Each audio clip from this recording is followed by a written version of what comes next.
Kita lanjut.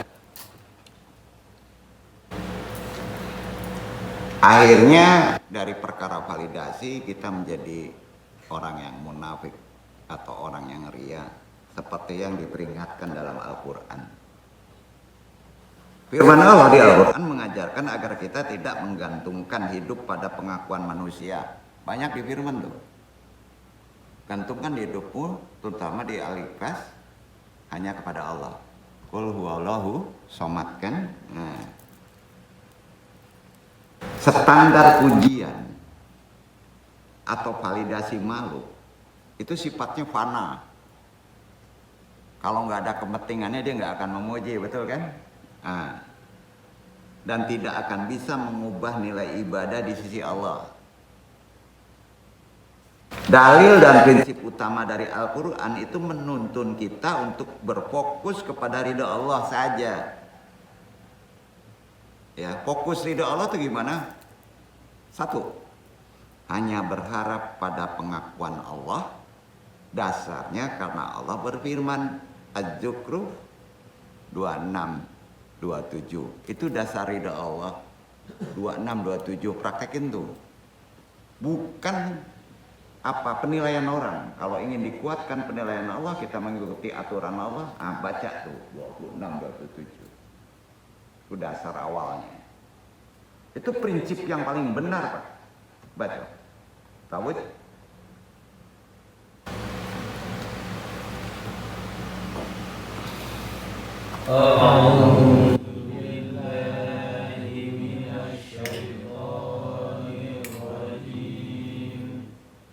Bismillahirrahmanirrahim.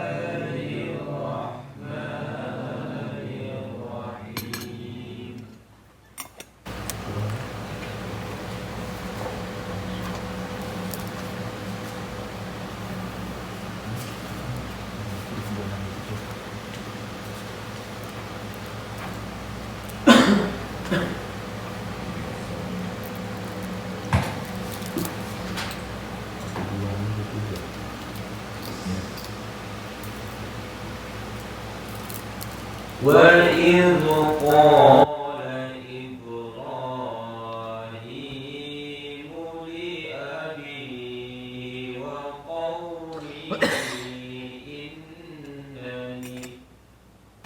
لِأَبِيهِ وَقَوْمِهِ إِنَّنِي بَرَاءٌ مِّمَّا تَعْبُدُونَ إِلَّا الَّذِي فَطَرَنِي فَإِنَّهُ سَيَهْدِينِ.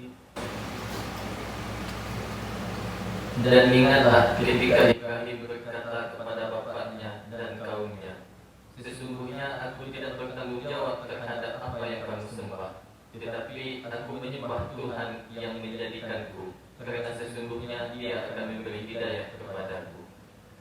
Artinya gimana, Pak? Ridha Allah itu validasi pujian dari Allah untuk supaya kita berkuat. Hanya pengakuan dari Allah saja yang diikuti, bukan makhluk. Betul? Jadi jangan cemas. Kalau Allah menentukan takdirnya begitu, jadi itu. Kita boleh ikhtiar, boleh merubah takdir, tapi nggak bisa melawan tembok takdir. Apa aja, Pak? Kalau kita kaji takdir, ada takdir yang 50% mu'alaf ikhtiar, seperti cari kerja, study, yes. Boleh, lakukan aja. Tapi tolong, kalau Allah berkehendak, tetap bisa kalah ikhtiar kita. Jadi di sini Allah itu memilih, ya. Allah itu memilih pasti yang terbaik. Paham itu ya? Itu ridho namanya. Yang kedua, coba bisa fokus nggak dengan ridho Allah itu. Tadi prinsip. Yang kedua, dilarang ridho manusia. Sepakat? Bukan manusia, bukan makhluk. Sekarang zaman sekarang ridho manusia lebih dulu. Kadang-kala dilanggar aturan Allah, benar Kak? Dasarnya mana? Ini kata Allah loh. Validasi itu sebaiknya menunggu kepada Allah. Pahami Quran aja. Prinsipnya ada di Az-Zukhruf 26:7. Kalau Allah suruh begitu, begitu, ya. Jangan sembah berhala walaupun bapak kita yang ngomong kan. Betul kan? Nggak bisa. Fokusnya Al-Kahfi 110. Tuh dia. Fokusnya ke sana.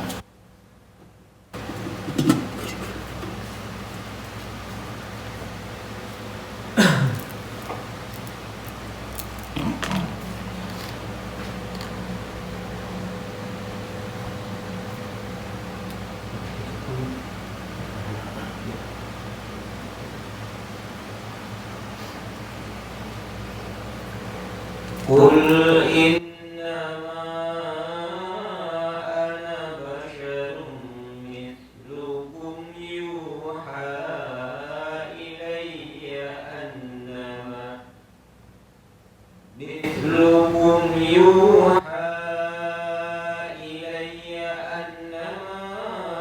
ilahukum ilahun wahid.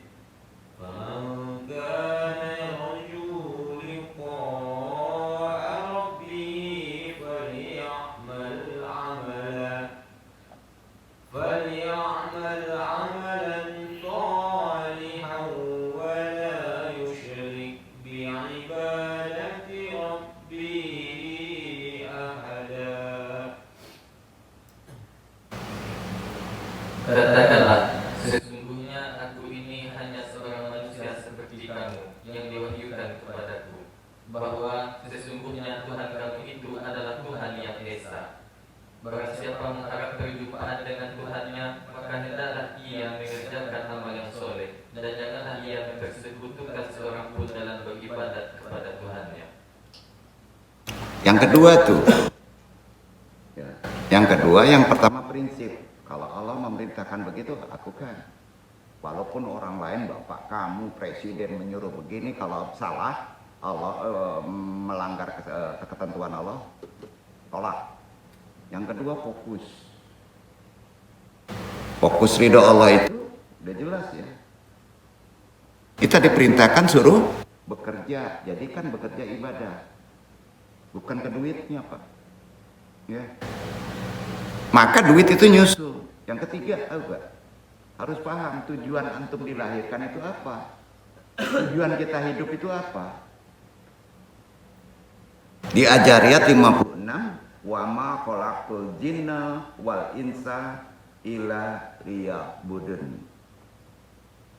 Aku tidak menciptakan antum, juga termasuk makhluk jin, melainkan supaya sholat menyembahku.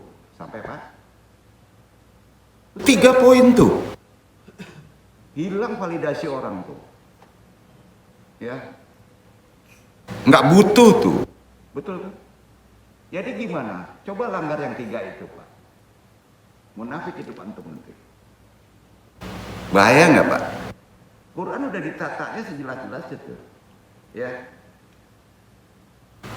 Boleh kita berkehendak. Tapi kehendak Allah itu diutamakan. Sepakat? Itu poinnya. Maka kalau kehendak Allah diutamakan serius, kehendak kita sama dengan kehendak Allah. Itu poin. Itu hikam tuh. Kalau kehendak Allah kita ikuti, maka kehendak antum pun sama dengan kehendak Allah. Itu dia.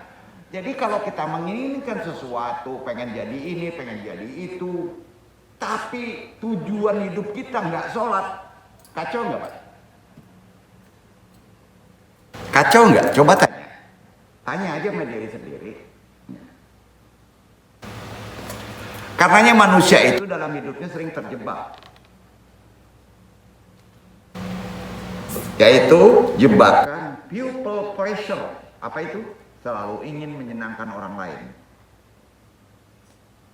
Kita ini selalu ingin menyenangkan orang lain, jadi Tuhan. Karena apa? Karena kita takut dicemooh orang lain.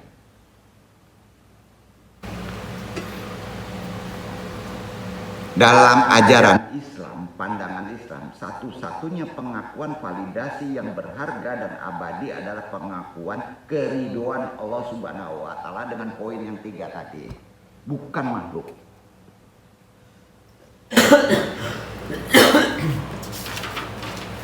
Apakah ada situasi tertentu yang saat ini sedang antum hadapi terkait kebutuhan pengakuan ini? Banyak, Pak. Kasak kusuk kita cari idola, kasak kusuk kita KKN, Pak. Nggak bisa zaman sekarang, Pak. Dulu iyalah. Nggak bisa, Pak. Sekarang zamannya Madinah, Pak, bukan Mekah. Lebih berat masalahnya. Kalau kita ke manusia sekarang banyak munafik, maaf. Kalau di Mekah, banyak kafirun. Musuhnya jelas, Pak. Dia tidak sholat, kafir, dia pasti musuh kita. Kalau sekarang, Pak, munafikun. Tahu munafikun, Pak? Dia mengakui Allah. Iya. Lebih susah nggak kita menghadapi zaman Madinah daripada zaman Mekah? Itu poin tuh.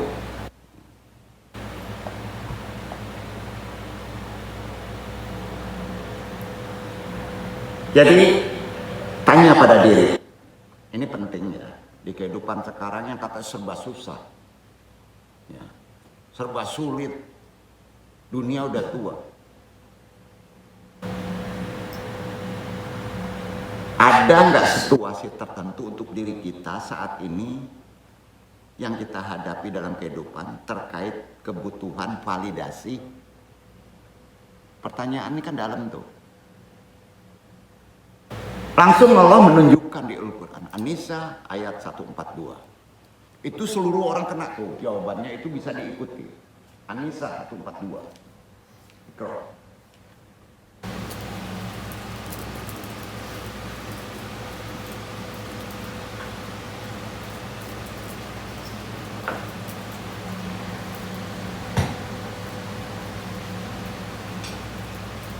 Innal munafiqina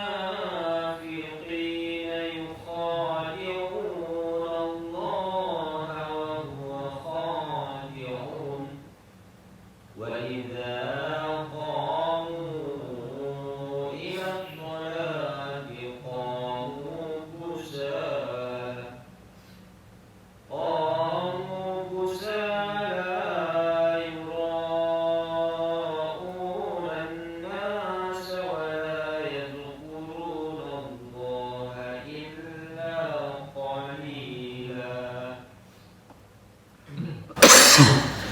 Sesungguhnya orang-orang munafik itu menipu Allah dan Allah akan membalas tipuan mereka. Dan apabila mereka berdiri untuk sholat, mereka berdiri dengan malas. Mereka bermaksud ria dengan sholat di hadapan manusia. Dan tidaklah mereka menyebut Allah kecuali sedikit sekali. Jarang mengikuti perintah Allah, mengingat Allah itu maksudnya. Jarang minta puji pengakuan dari Allah, tapi inginnya pengakuan dari manusia. Itu yang disebut ria. Itu yang disebut munafikun. Kan gitu, Pak. Waduh, tadinya berat nih. Nggak cocok dengan kondisi sekarang nih. Nanti kan kita punya akidah mazhab baru, Pak. Apa tuh? Mazhab baru sekarang, Pak. Ada yang tahu nggak mazhab baru sekarang, Pak? Yang haram aja susah, apalagi yang halal. Nggak bisa gitu, Pak. Coba sama prinsip tampil beda, Pak. Ya. Anda mengingatkan itu. Ya. Ini perkaranya validasi masalahnya. Ya. Ya. Ayat tadi itu, ya, An-Nisa itu, ya, tegas. Allah itu tegas memperingatkan bahwa orang munafik melakukan ibadah bukan karena Allah. Poin ya. Orang yang munafik itu beribadah bukan karena Allah. Kerja itu menjadi ibadah enggak? Bekerja itu karena ingin gaji. Kerja itu karena suruh Allah. Begitu roba, Pak. Ya. Melainkan untuk pamer, mencari pengakuan, mencari harta. Boleh itu, tapi pahami itikad akidahnya. Coba Al-Baqarah ayat 8 baca.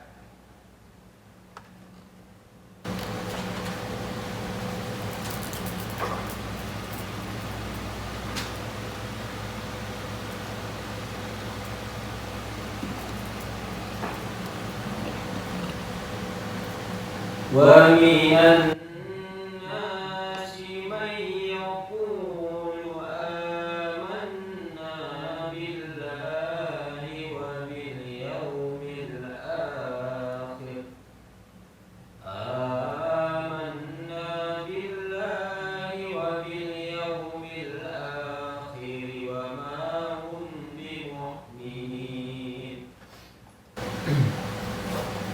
Di antara manusia ada yang mengatakan kami beriman kepada Allah dan hari kemudian, padahal mereka itu sesungguhnya bukan orang-orang yang beriman. Banyak orang sekarang mengaku beriman, banyak Pak. Tuhan saya Allah. Kalau disebut nggak beriman marah. Ya, betul. Kenapa orang mengaku beriman kepada Allah kok digandeng dengan hari akhir? Ada yang bisa jawab nggak? Kok digandeng dengan hari akhir? Langsung tegas Allah menyebutkannya. Karena Allah itu menilai manusia tuh bisa baca, maha tahu. Padahal sesungguhnya mereka itu bukanlah orang-orang yang beriman. Langsung tuh. Ya. Jadi Allah menegaskan rusaknya orientasi orang yang mencari pengakuan validasi keimanan hanya di mata manusia, yang mencari hanya di mata manusia, validasi itu. Hatinya itu sebenarnya ingkar. Duduk.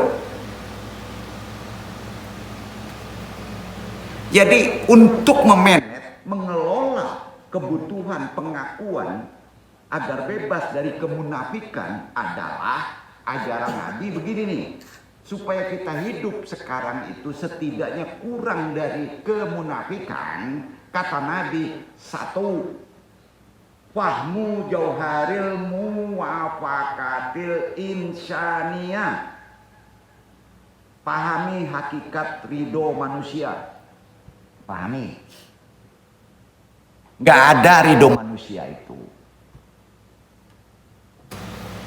Aden ridho, ada udang di balik, di balik ridho Pak, itu manusia. Benar kan? Walaupun dia ulama.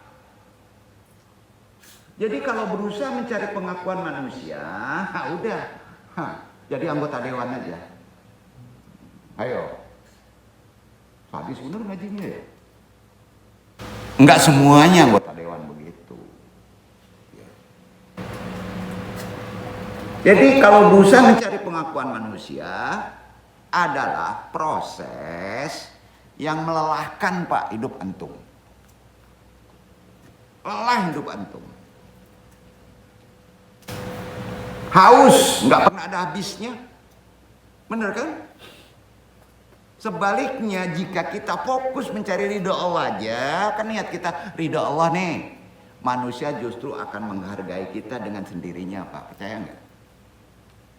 Yakin? Ini penting. Yang kedua nih ya, menyampaikan ya. Hasnu nawayyaka al-ikhlasu. Waduh, berat nih. Perbaiki niat. Supaya kita bisa kurang munafik. Munafik itu fitrah, Pak. Zaman sekarang cari orang yang nggak munafik susah nggak? Kurangi. Yang kedua adalah perbaiki niat, ikhlas. Selalu biasakan muraqabah. Apa muraqabah? Ada yang tahu nggak? Ini lulusan UIN aja nggak pernah tahu nih. Biasakan muraqabah. Muraqabah apa Pak? Merasa diawasi Allah ihsan. Ayo. Kalau orang nggak merasa diawasi Allah, waktu sendirian gimana Pak? Kacau. Waktu rame, soleh kan? Nah, tuh. Dari kemarin ngaji Andung nonjok terus ya. Enggak, Andung tunjukin ke kondisi kekinian. Andung kan hanya ngingetin nih. Meneruskan ya. Para Warasatul Anbiya, Nabi menasihati harus diteruskan tuh. Jadi gimana? Perbaiki niat, merasa diawasi Allah sebelum kita memulai aktivitas apapun juga. Nah, itu poin zaman sekarang. Tolong deh, apapun juga yang akan antum lakukan, perbaiki niat, merasa kapan saja, di mana saja diawasi Allah. Beres tuh.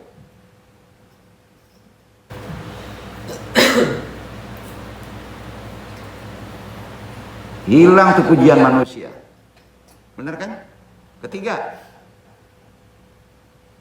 mengurangi kemunafikan zaman sekarang. Ijalit tanah akhti baranan lahadafanan. Jadikan pujian sebagai ujian, bukan tujuan. Antum dipuji tujuan kita. Nah gini Pak,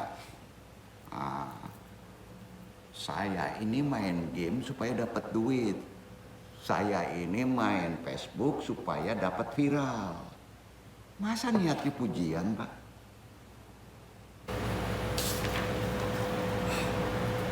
Pujian itu ujian, bukan tujuan. Sepakat? Itu poinnya. Saat menerima pengakuan atau apresiasi dari lingkungan kita saja, tolong diingat bahwa itu adalah titipan nikmat Allah, bukan punya kita. Allah nguji itu. Woi, ambo RT paling santai, ambo pengurus masjid paling santai kalau indak dena lah kafir Pak. Anda pasang keramik rancak, betul enggak Pak? Mainannya hati, babayo tuh. Susah Pak. Terpaksa diingetan. Ubah rasa bangga menjadi rasa.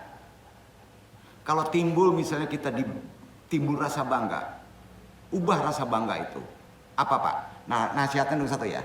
Apapun juga kalau antum dipuji, hati-hati Pak, orang-orang kaya, orang berpangkat, jenderal bintang 4, sering kena puji Pak, sering lalai itu akhlaknya. Ya, pas dipuji ya, oleh manusia, langsung ingat bahwa itu ujian paling berat. Ada orang sekarang kayak gitu Pak. Kece orang Minang lah kambang hidungnya kan. Kacau Pak. Enggak dimainkan aja mah. Tawaduk lah. Dalam Al-Quran surat Al-Baqarah tadi, Allah kan menerangkan setelah menceritakan dua golongan yaitu orang beriman, kan itu pada ayat 2-3 kalau dibaca Al-Baqarah itu menerangkan orang beriman, dan 4 di urut Al-Baqarah 2, 3 dan 4 itu menerangkan golongan orang beriman di Al-Baqarah tuh ya. Lalu naik tentang orang kafir, masuk ke ayat 5, 6 itu menerangkan orang kafir ya kan di Al-Baqarah. Maka mulai ayat 8 sampai ayat 20 Allah menceritakan tentang kelompok orang yang ketiga, yaitu apa Pak? Dari 8 orang munafik. Pertama menerangkan orang beriman. Nah, kedua ya 5, 6 lupa dong. 5 ayat 6 itu orang kafir, betul kan? Sudah itu 8 sampai 20 paling banyak tuh munafik. Jadi bahaya munafik daripada kafir. Bapak kalau kafir jelas kan? Nggak sholat, degil, tahu. Nggak perlu susah Pak. Hargai aja manusianya. Tapi munafik gimana Pak? Tahu-tahu awal dicucu sih di belakang. Zaman kini tidak ada Pak. Itu yang paling bahaya. Jadi Nabi berdakwah itu beratnya di mana Pak? Musuh paling banyak Nabi di Mekah atau di Madinah? Di Madinah. Jangan salah persepsi. Diterima oleh orang Ansor, Muhajirin Ansor Pak, baik. Wah munafiknya bejibun. Kalau di Mekah jelas kafir, kafir, kafir. Jelas. Dia menciptakan pagar sendiri itu enggak? Madinah ditarimu sadunya Pak. Jadi sekarang berat nggak hidup zaman sekarang? Ya. Berat Pak. Coba kita menghadapi misalnya orang yang lain akidah, dia pesta BB. Jangan dimakan ya, antum muslim, kan dilarang oleh agama antum. Ini mengandung BB, betul kan? Orang kafir ngomong gitu kan? Atibu ada orang munafik biasa makan kok daging kari, makan biar kata makan saya lah. Hah. Wah. Pahami Pak? Kalau kita tidak berilmu di kehidupan sekarang terjerumus antum.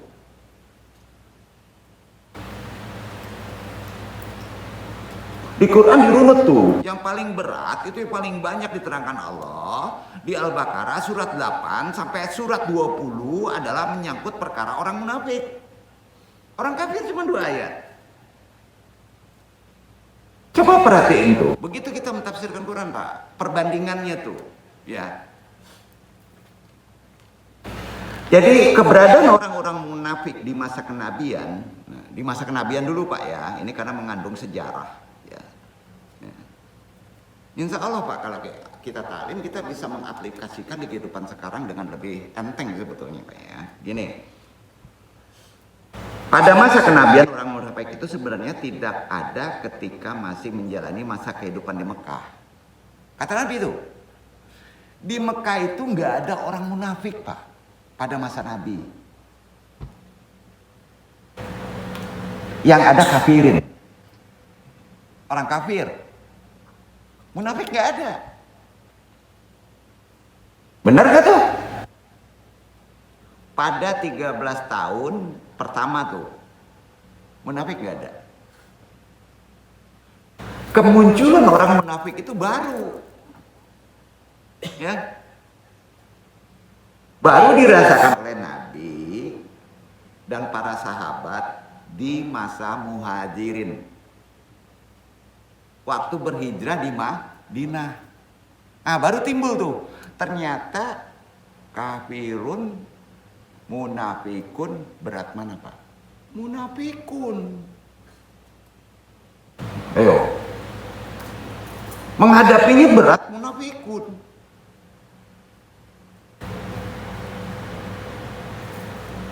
Itu adanya di Madinah. Kalau kita ngamati sejarah, kita akan mengerti karakter orang, Pak. Ya. Kalau kita mendatanya, hampir tidak ada di kalangan muhajirin yang datang dari Mekah ini, yang kemudian jadi orang munafik. Nggak ada, Pak. Kita kan datang itu, rombongan Nabi itu ke Madinah, muhajirin kan. Itu nggak ada yang munafik, Pak. Justru masuk sana ya orang yang menerimanya itu yang banyak munafik. Salah satunya adalah yang disebut Ibnu Katsir, bahwa mereka semua tidak ada satupun yang merupakan muhajirin dari Mekah itu yang semuanya yang istilahnya munafik nggak ada. Jadi kemunafikan di masa kenabian itu adalah orang-orang Madinah. Jadi kalau menyebut orang Mekah itu awalnya tidak ada munafik, yang ada kafirin, ya. Baik dari suku Aus ataupun suku Karat itu di Madinah, Pak. Itu awal munafik. Ternyata fenomena keberadaan kalangan munafikin di Madinah ini menjadi sebuah babak baru di kehidupan Madinah. Dalam berdakwah, Nabi SAW kali ini mendapatkan lawan yang lebih berat daripada lawan-lawan di Mekah pada masa sebelumnya. Unik ya Allah itu, suruh hijrah tapi menghadapi lawan yang lebih berat tanpa disadari. Betul kan? Tanpa disadari.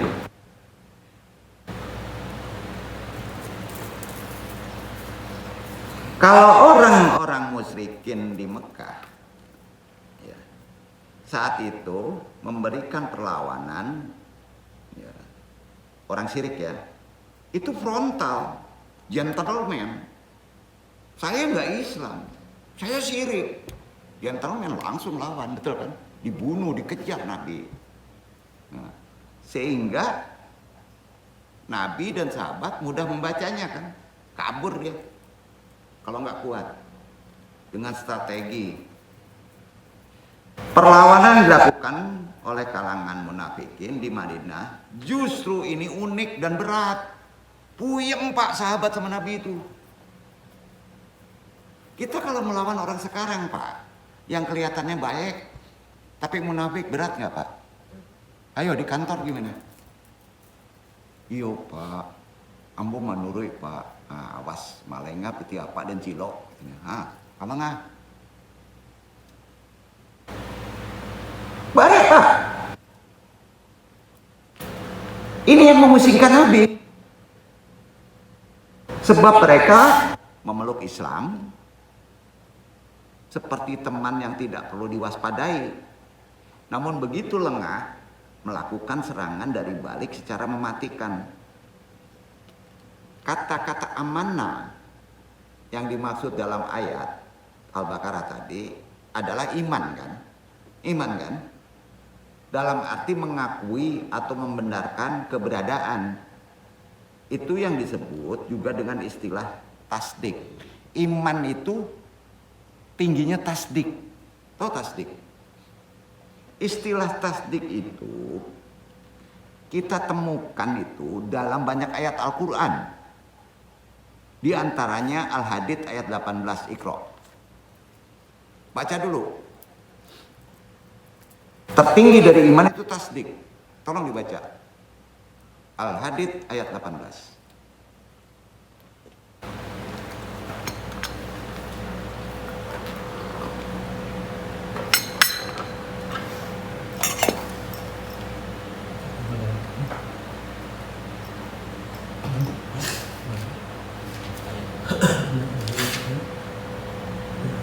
Innal musaddiqina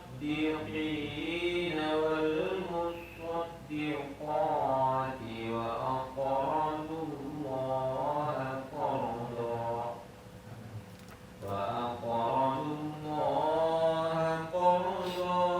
hasanan yudha'afu lahum wa lahum ajrun karim.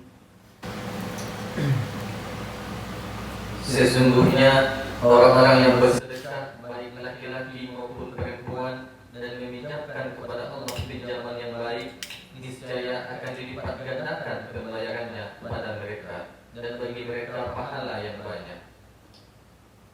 Musaddiqina musaddiqati. Tasdik. Artinya gini Pak. Syarat iman yang paling awal itu ada di tasdik. Mengakui kebenaran, menerima keberadaan setidaknya lewat lisan dan pengakuan atau ikrar. Itu tasdik. Diucapkan saya beriman. Sudah itu diakui, disaksiin, ngikuti. Sudah itu ikrar, bersumpah. Pengakuan orang munafik tentang keberadaan Allah dan kenabian Muhammad juga kita temukan di dalam ayat lain. Al-Munafikun ayat 1.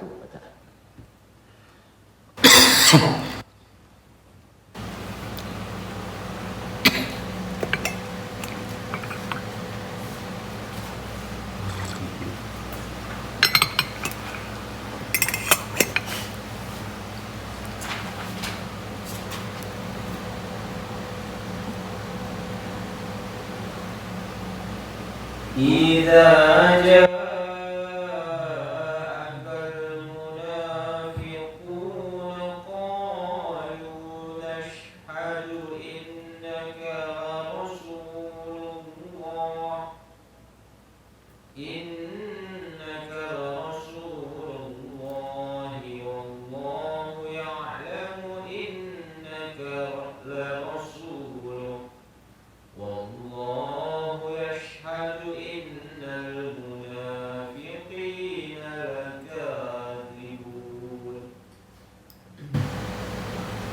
Apabila orang-orang munafik datang kepadamu, mereka berkata, kami mengakui bahwa sesungguhnya kamu benar-benar Rasul Allah. Dan Allah mengetahui bahwa sesungguhnya kamu benar-benar Rasulnya. Dan Allah mengetahui bahwa sesungguhnya orang-orang munafik itu benar-benar orang pendusta. Nah, tuh. Di depan kita mengakui ya keimanannya. Ya. Kata Allah langsung tahu tuh dusta. Nabi pas hijrah menghadapi orang Ansor itu tahu Pak akan menghadapi berat lawan yang tersembunyi. Tapi Nabi itu kena hukum syariat. Apa hukum syariatnya? Gini Pak, Bapak umpama enggak jemaah kita, ada teman munafik, tapi dia bersahadat, asyhadu alla ilaha illallah wa asyhadu anna muhammadar rasulullah, berarti dia Islam, mukmin. Tapi mukmin yang munafik, maka dia nggak boleh darahnya dikocorkan. Harus sama haknya dengan orang yang tidak munafik. Itu beratnya. Coba kalau kita menjadi pemimpin, Pak. Ya. Jadi pemimpin nih ya. Kita menentukan hukum fikih hak kita itu kalau ada bukti lahiriah. Kalau tidak ada bukti lahiriah di hati, kita tidak boleh menentukan hukum. Paham? Dilarang. Sama dengan jaksa nggak? Memerlukan bukti. Iya kan? Kok indah lah menuduh kafir. Orang yang benar-benar kafir kalau dia mengucapkan syahadat nggak boleh disebut kafir. Paham? Nggak boleh. Itu aturannya. Ada hadisnya. Nabi tahu. Banyak tuh itu suku Aus, suku Karan. Oh dia munafik tuh. Tapi karena dia bersahadat, karena Nabi itu kuat memenangkan peperangan Uhud, maka dia terpaksa jadi Islam munafik. Bersahadat berarti dia kena hukum syariat sama hak dengan orang yang tidak munafik. Paham ya? Paham ya? Jadi antum nggak boleh kalau nggak ada bukti menghukum orang. Itu Islam. Sampai Pak. Makanya suudzon nggak boleh. Ya. Yang bahaya itu kalau sudah terbukti lahiriah. Itu bahaya Pak. Terlalu tasawuf kita. Kadang-kadang kita lupa fikih. Benar kan? Terapkan itu Pak. Jadi antum selamat deh. Walaupun dia munafik, tetap antum menyamakan haknya, selamat antum. Ya. Agak sedikit melenceng tadi kaji, tapi antum menjelaskan supaya kita mengaji ini ngerti tarik dan ngerti fikih. Ya. Jadi udah jelas ya. Di Munafikun ini ayat 1. Kita kembali ke Al-Baqarah. Kita curai dulu nih. Khususnya ayat 8. Kan bunyinya singkatnya billahi wa bil yaumil akhiri. Kami beriman kepada Allah dan hari akhir kan? Iya kan? Itu ayatnya. Lafaz tadi di Al-Baqarah ayat 8 itu kan menyebut pengakuan orang munafik melalui lidahnya. Mereka berkata bahwa kami beriman kepada Allah dan hari akhir. Orang sering menyebutnya kiamat kan? Namun pengakuan mereka itu langsung dibantah oleh Allah. Mereka bukan beriman. Allah kan Maha tahu. Mengapa juga yang perlu kita pertanyakan disebutkan iman kepada disambungkan hari akhir? Ada yang bisa jawab nggak? Nah bayangin kalau menafsirkannya nggak paham Pak. Kan disambung tuh. Iya kan? Kan tidakkah cukup hanya menyebut sudah beriman kepada Allah aja, nggak perlu sampai hari akhir kan? Kan udah cukup tuh. Kenapa harus pula menyebutkan beriman kepada hari akhir? Analoginya nih. Analoginya begini nih, itu beratnya Quran tuh perlu dijabarkan sama ahlinya. Analoginya begini, ayat tadi terkait dengan karakteristik kekafiran orang di Mekah. Kafirnya orang Mekah itu karakteristiknya dibandingkan dengan kafir di Madinah. Karakteristiknya, paham nggak nih? Paham ya? Perbandingan kafir orang Mekah dan kafir orang Madinah. Orang kafir Mekah sering disebut musyrikin. Betul. Orang Mekah kafirnya disebut musyrikin. Nah, kalau antum menyebut kamu musyrikin, itu nggak boleh orang munafik menyebutnya.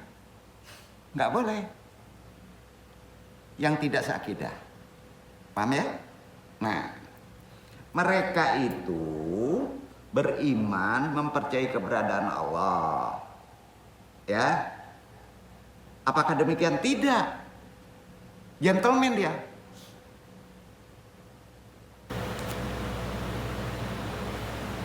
Nah, sedangkan orang Madinah, ya, mereka munafikun,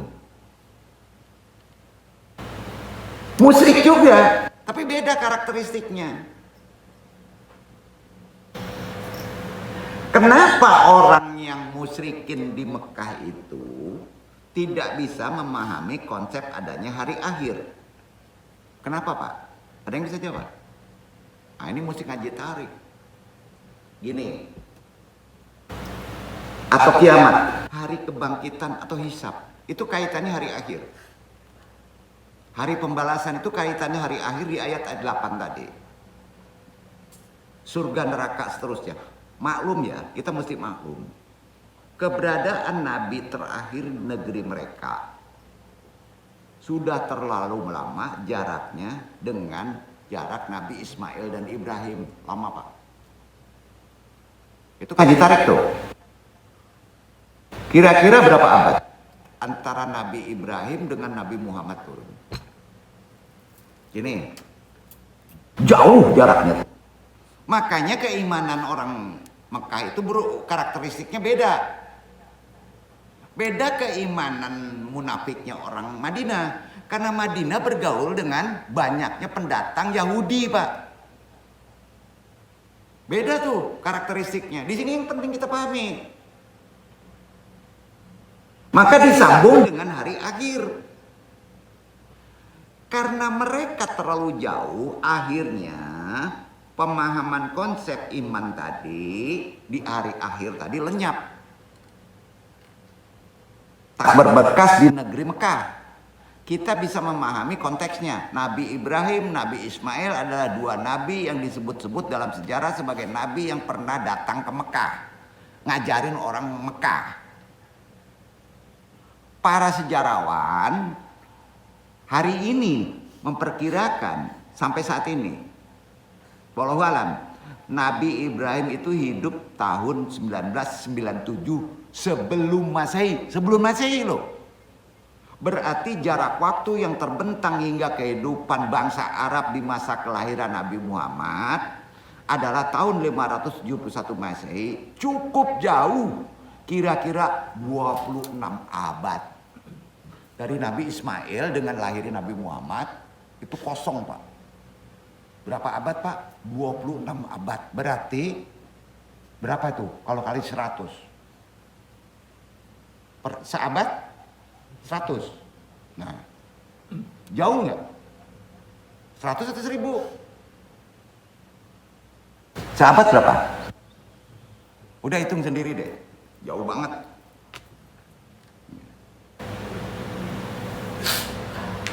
Wajar bila orang Arab masih kenal Allah, masih ada Allah, Baitullah, ya kan Ibrahim yang buat, masih inget tuh. Tetapi mereka kehilangan jejak terhadap keyakinan ayat-ayat samawi, baik itu kitab suci, kenabian, malaikat, konsep hari akhir, udah lupa tuh. Karena begitu jarak lama. Keadaannya jauh berbeda dengan karakteristik kekafiran orang Madinah. Sewaktu Nabi hijrah, mereka kebanyakannya sudah banyak bergaul berdatangan oleh orang Yahudi yang ngajarin ayat-ayat samawi. Tuh bedanya. Sehingga konsep keimanan kepada malaikat, kenabian, kitab suci, syariah, hampir tahu dia orang Madinah itu. Makanya pas Nabi datang langsung diterima.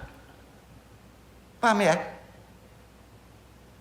Bukan hal yang asing bagi orang Arab Madinah. Oleh karena itu ketika menyatakan beriman orang-orang munafikin yang mana mereka merupakan penduduk Madinah, sudah dengan lengkap menyebutkan poin-poin utama keimanannya, yaitu beriman kepada Allah, kepada hari akhir. Wa mahum bimuminin. Lafaz ini menegaskan bahwa status orang munafik itu jelas, yaitu mereka bukan orang beriman. Kalau Al-Quran sudah menyebutkan status ketidakberimanan mereka, tentu tidak boleh lagi menyanggahnya. Taklid. Betul kan? Namun kemudian muncul pertanyaan, kalau orang munafik itu disebut tidak beriman, lantas bagaimana dengan kita yang sering terpapar dengan perbuatan munafik di kehidupan sekarang? Banyak orang sekarang terpapar dengan munafik. Nggak beriman berarti kafir. Nggak boleh. Nggak boleh. Nah, ini susahnya kepikir nih. Bukankah ada hadis yang menyebutkan gini? Kita perhatikan dulu hadisnya ya. Ciri orang munafik bila ngomong halo dusta. Benar kan? Hadis tuh. Bila berjanji ingkar. Bila dipercaya khianat. Orang munafik tuh, itu hadis saya itu. Rasanya kehidupan zaman sekarang tidak ada orang yang bisa mempraktekkan bersih murni itu. Ada? Contoh, muslimnya kuat, hajinya berulang, dagang di pasar. Dagang pasar. Mengicu enggak?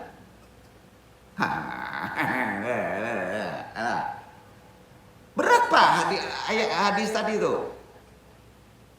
Rasanya tidak ada kita terhindar dari 3 perkara tadi. Pasti kena walaupun sedikit. Lantas apakah kita dan siapapun orang yang pernah sekali saja melakukan hal itu langsung jadi kafir? Ayo. Banyak orang di pasar kafir, nah, pengicu sih kan. Kan nggak bisa begitu Pak kalau mengandalkan hadis. Dengan menggunakan ayat 8 Al-Baqarah. Jawabannya tentu saja tidak. Nah, ini ilmunya. Makanya hati-hati salafi Pak. Terlalu saklek nggak diilmuin langsung kafir aja. Gak bisa begitu.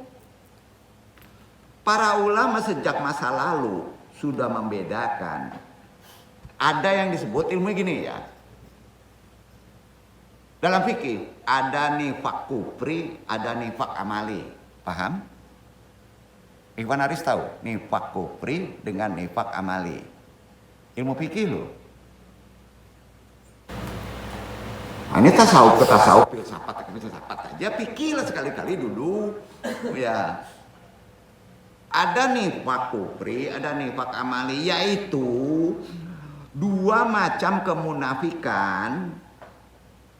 Imam Nawawi yang wafat 676 udah lama, Ibnu Hajar yang wafat 852 Hijriah, termasuk juga Imam Tirmizi yang wafat 279 Hijriah, membedakan munafik menjadi 2 macam. Yang pertama, munafik akidah. Itu yang disebut nifak kufri. Munafik akidah. Yang kedua, munafik amal. Itu yang disebut nifak amali. Paham ya?